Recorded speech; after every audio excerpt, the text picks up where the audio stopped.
You know, the book of Ezekiel is one of those books in the Old Testament that a lot of people just kind of skip over. And honestly, you can't blame them. It is weird. It kicks off with this absolutely wild vision of God on a throne chariot with like wheels inside of wheels that are covered in eyes.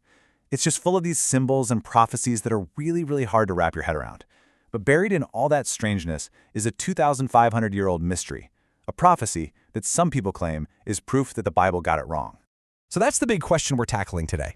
What if a really clear prediction in the Bible just never happened? What would that actually mean? And look, this isn't just a thought experiment. This is a real accusation that's been leveled against the prophet Ezekiel, turning one of his prophecies into a kind of historical cold case.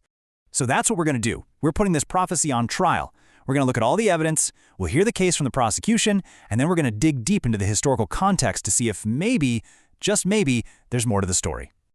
Okay, so here's the prophecy at the heart of it all. It comes from Ezekiel, chapter 26. The target? A super powerful city-state called Tyre. And the judgment is, well, it's absolute. God says he will scrape away her rubble and make her a bare rock, a place to spread fishnets. You will never be rebuilt. I mean, you can't get much clearer or more final than that. And right there, that's the accusation, laid out pretty clearly by historian Gordon Oxtoby. He and other critics, they look at the history books and they just say, nope, didn't happen. They argue that the conqueror who was supposed to do the destroying failed. The city survived, and therefore the prophecy is a bust. We're left with what looks like a major contradiction between the Bible and the history books. To really get to the bottom of this, we can't just look at it from our 21st century perspective. We gotta jump in a time machine and go back to Ezekiel's world. To solve this mystery, we have to understand the massive crisis that he and his people were living through as exiles, right in the heart of the Babylonian Empire.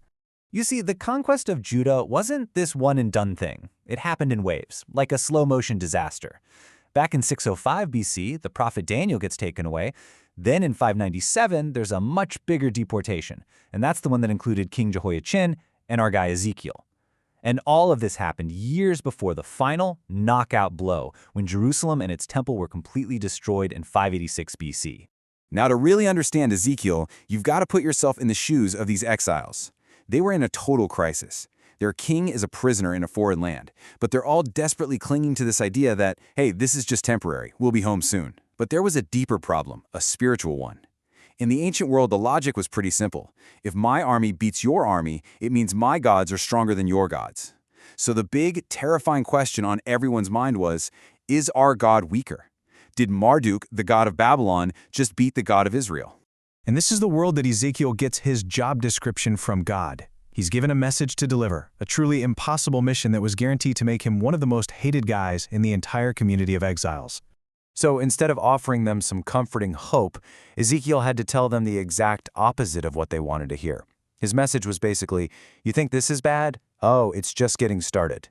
This whole exile thing isn't temporary. And by the way, Jerusalem itself is about to be wiped off the map. To everyone else, this must have sounded like pure treason. And this right here was the absolute core of his message. It's a total mind-bender. The destruction of God's own temple wasn't proof that Babylon's God was stronger. No, it was actually proof of the God of Israel's power, his sovereign right to judge his own people for their unfaithfulness. So the disaster wasn't a sign that God was weak, it was a sign that he was in control. All right, so with all that crucial backstory in our heads, let's head back to the scene of the crime, that prophecy against Tyre in Ezekiel 26. Now that we have the context, we can re-examine the evidence and see if there's a clue that maybe got missed the first time around. So the prophecy starts in verse 3 with this really important phrase, I will bring many nations against you. See that? It's plural. And the very next verse follows up, they will destroy the walls of Tyre. The one doing the destroying is a they, multiple nations. Okay, file that away. It's important. But then, just a few verses down, something really interesting happens. The language completely shifts. In verse 7, God says he's going to bring a specific person, Nebuchadnezzar, king of Babylon. And the pronoun changes too. He will ravage your settlements. He will set up siege works. The agent of destruction switches from a plural they to a singular he. And then, get this, in verse 12 it flips right back. They will plunder your wealth and throw your stones, timber, and rubble into the sea. This is the clue. You see, critics like Oxtoby read this whole thing and thought it was all about Nebuchadnezzar. But when you look closely, the text itself seems to be painting a different picture, a multi-stage attack by different groups of people, a singular he and a plural they. So the big question is, if the text is describing a destruction in stages, does history actually line up with that? Well, let's fast forward through the centuries and find out what really happened. And this is where the story gets pretty wild. First up, Nebuchadnezzar shows up, just like the prophecy said. He lays siege to the city for 13 long years, and he totally wrecks the part of the city on the mainland. That fulfills the he part of the prophecy. Then, centuries later, Alexander the Great comes along. To conquer the island fortress of Tyre, he does something incredible. He scrapes up all the rubble from the old, ruined city and literally throws it into the sea to build a land bridge. This fulfills that specific they part of the prophecy. And finally, after hanging on for another 1,500 years or so, Tyre was completely and utterly destroyed in 1291 AD, and it has been an unoccupied ruin ever since. Okay, but there's one more clincher, a final piece of evidence, you could say. In chapter 28, Ezekiel gives another prophecy, this time against Tyre's sister city, Sidon. And the difference is just stunning. For Tyre, the prediction is total annihilation. It's going to be a bare rock, never rebuilt. But for Sidon, the prophecy talks about plague and bloodshed, but it never says it will be destroyed forever. I mean, look at that. Two sister cities right next to each other, but two totally different destinies are laid out. So what about Sidon? Well, today it's a bustling city on the Lebanese coast, home to about 50,000 people. And Tyre?